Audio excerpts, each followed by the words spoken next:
अमेठी में शुरू हुई जुबानी जंग। पूर्व एमएलसी दीपक सिंह ने भाजपा पर लगाए गंभीर आरोप। कांग्रेस नेता दीपक सिंह ने कांग्रेस पार्टी की न्याय पत्र घोषणा को लेकर की प्रेस कॉन्फ्रेंस। गौरीगंज स्थित कांग्रेस कार्यालय पर की प्रेस कॉन्फ्रेंस। कांग्रेस की न्याय पत्र घोषणा को लेकर दीपक सिंह ने मीडिया के सामने गिनाई उपलब्धियां व जनता के हित में होने वाले वादों को बताया। वहीं कांग्रेस नेता दीपक सिंह ने सांसद स्मृति ईरानी द्वारा गोद लिए हुए गाँव में विकास न होने को लेकर कही बात। दीपक ने यह भी कहा कि मैं जल्द ही स्मृति ईरानी का हर काला चिट्ठा आपके सामने लेकर आऊंगा। किससे पैसे लिए, कितने पैसे लिए, कहां भ्रष्टाचार किया, इसे जनता के बीच में पहुंचाया जाएगा। और कहा कि भाजपा के चाचा से हाथ जोड़कर निवेदन है कि अपनी दीदी को अमेठी से विदा करा दें।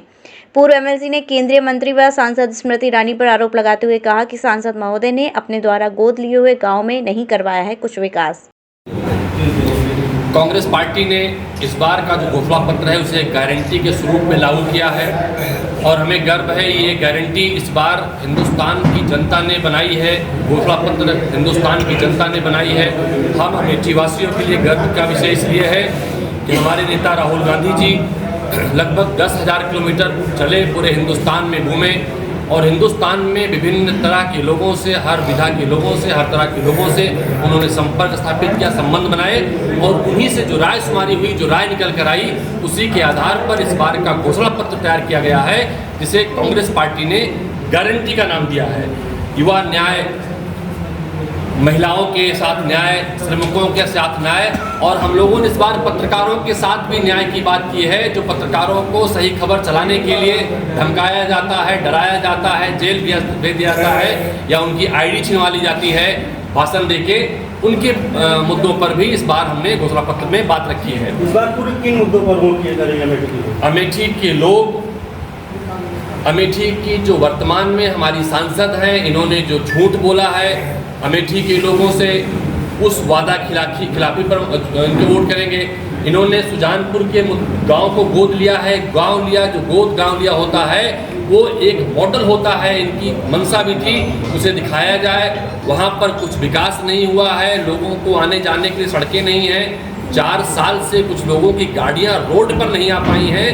तो हम अपने विकास के मॉडल को दिखाएंगे, जो सैकड़ों फैक्ट्रियाँ कांग्रेस पार्टी ने, राहुल गांधी ने लगाई हैं। हम शिक्षण संस्थान दिखाएंगे अमेठी के, जो राहुल गांधी जी ने, कांग्रेस पार्टी ने बनाई हैं। हम अस्पताल दिखाएंगे, चाहे तिलोई का 200 बेड का अस्पताल हो या बहुत सारे और शिक्षण संस्थान हो, पेट्रोलियम इंस्टीट्यूट से लेकर FDTI से लेकर, हम जनता को उसे बताएंगे। चमचमाती अमेठी सड़कें दिखाएंगे जो Rahul Gandhi ji state national highway के रूप में लेकर आए थे और इनकी नाकामयाबियों को जनता तक पहुँचाएंगे।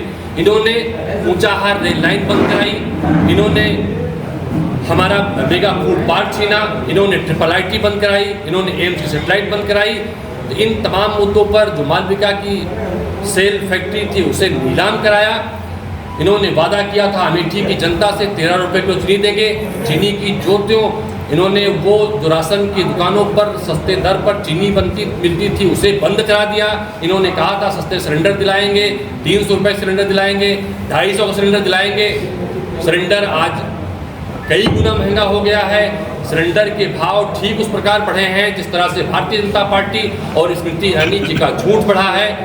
पेट्रोल डीजल के दाम बढ़े हैं, युवाओं को रोजगार नहीं मिल रहा है, महिलाओं को काम नहीं मिल रहा है, किसानों को दाम नहीं मिल रहा है। तो कांग्रेस पार्टी जो मुख्यतः गारंटी लेकर आई है, युवाओं को रोजगार देने की गारंटी लेकर आई है, किसानों की कर्जमाफी गारंटी लेकर आई है। जो पहले भी कांग्रेस पार्टी ने राजीव गांधी आरोग्य निधि योजना के तहत 5 लाख का मुफ्त इलाज की गारंटी दी, इसका इन्होंने नाम बदलकर आरोग्य निधि योजना कर दिया था। तो हम 25 लाख की गारंटी देंगे। ऐसी गारंटियों के साथ आएंगे और भारतीय जनता पार्टी की नाकामियों को गिनाएंगे।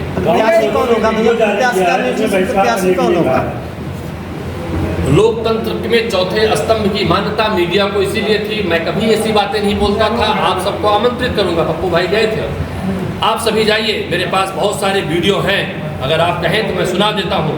गांव के पूर्व प्रधान, गांव के तमाम लोगों ने ये कहा है, सुनिए।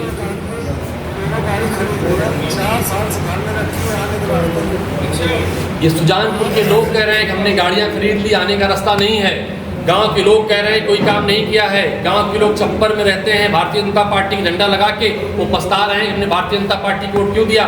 गांव के लोगों ने कहा है कल 50-60 भाजपा के मित्र बड़े मुश्किल से पहुंच पाए थे, उसमें अधिकांश मेरे भाई हैं, कांग्रेस पार्टी के साथ रहेंगे। बयान भाजपा पर बल देते हैं। भैया एक भैया लड़ने पर पीएफआई के समर्थन द्वारा चुनाव लड़ने की बात कही जा रही है सांसद जी द्वारा। वो स्मृति ईरानी वर्सेस अमित शाह की लड़ाई है। अमित शाह खेमा स्मृति ईरानी निपटाना चाहता है, स्मृति ईरानी खेमा अमित शाह को बदनाम करना चाहता है। तो उसके जो दरोगा हैं इस आतंकी संगठन को कंट्रोल करने के, वो देश में अमित शाह जी हैं। तो ये अमित शाह की नाकामयाबी पर स्मृति ईरानी जी के बयान ने मुहर लगाई है कि कोई आतंकवादी संगठन लगातार सक्रिय है। तो मुझे लगता है कि अब तो चली चला की बेला है, अमित शाह जी भी हट जाएंगे, स्मृति ईरानी भी हट जाएंगी। अन्यथा ये बयान उनका जो पीएफआई के संदर्भ में आया है वो इसलिए आया है कि पीएफआई सक्रिय है, अमित शाह जी का गृह मंत्रालय निष्क्रिय है। भैया एक बयान स्मृति ईरानी जी का बहुत वायरल हो रहा है, कह रही है कि 2014 से पहले माथे पे ना अमेठी के लोग चंदा लगा पाते थे, ना होंठों पे राम का नाम। अगर भारतीय जनता पार्टी का पटका अपने घर ले जाते थे, जान लीजिए मौत का सामान ले जाते थे। स्मृति ईरानी जी झूठ की चलती फिरती दुकान है। वो 2014 में हमारे भाजपा के प्रोधा चाचा जो राजीव गांधी के समय भाजपा में रहे हैं, चाचा दलजीत सिंह जी, उनके सुपुत्र ओपी सिंह जी हैं, उनके घर में रही। उन्होंने कहा हम तबेले में रहते थे। तबेले में थी क्या अमेठी? और तबेले में देखा था दलजीत सिंह जो पुराने भाजपाई, हम घर तबेला है क्या? तो अगर उन्होंने भाजपाइयों को तबेला बता सकती हैं तो उनकी झूठ को, एक कोई मंदिर बनाया हो उन्होंने अमेठी में कोई पूजा की सामग्री बंटवाई हो, अमेठी में पूजन हो, चूंकि वो जानती नहीं, वो जो उनके पति देव हैं, हम सब इसकी बात नहीं करते हैं, शायद हिंदू संस्कृति और सभ्यता से वाकिफ नहीं है। उनकी पार्टी जो उनका धर्म घोषित करती है एलानिया, वो कुछ और है, उसका भी सम्मान हम लोग करते हैं, क्योंकि हम सर्वधर्म समभाव वाले लोग हैं, आग लगाने वाले लोग नहीं हैं। अमेठी के लोग गर्व से रहते थे। अमेठी के लोग ईद, होली, दिवाली प्रेम से मिलते थे, उसमें नफरत का घी भाजपा ने और स्मृति ईरानी जी घोलने की कोशिश कर रही हैं। मैं उन्हें दावे और चैलेंज साथ कहता हूं, वो गांव बताएं। वो तो ये भी कह चुकी थी कि अमेठी के लोग कीचड़ से गेहूं अनाज निकाल कर खाते थे। मुझे लगता है उन्हें शर्मिंदगी महसूस करनी चाहिए और अमेठी के उस गांव का नाम बताना चाहिए, उस व्यक्ति का नाम बताना चाहिए जिसने गेहूं खाया हो कीचड़ निकाल के। तो झूठे लोगों पर ज़्यादा प्रश्न ठीक नहीं होता। पत्रकार साथियों की जिम्मेदारी है, लोकतंत्र के चौथे स्तंभ की जवाबदेही और जिम्मेदारी है, जो इस्टेब्लिशमेंट है उसके खिलाफ सवाल पूछें और विपक्ष जो कमजोर माना जाता है उसके साथ निष्पक्षता से, ईमानदारी से 20% डर के नाम पर निकाल दीजिए, 80% निकाल दीजिए। बिहार के जन जन से वाकिफ है, मिलती है। अमेठी के लोगों को बेसब्री से राहुल गांधी जी, प्रियंका गांधी जी का इंतजार है और आप सही समय का इंतजार करिए। अभी स्मृति ईरानी जी ने ऐलान किया है खुद, है ना। महंगे बिजली बिल की समस्या से छुटकारा पाइए, सोलर सिस्टम लगाइए। जी हां, आपके लिए बेहद आसान हुआ सोलर सिस्टम लगवाना। संपर्क करें Amity electronics corporation, Krishna Nagar, Mathura.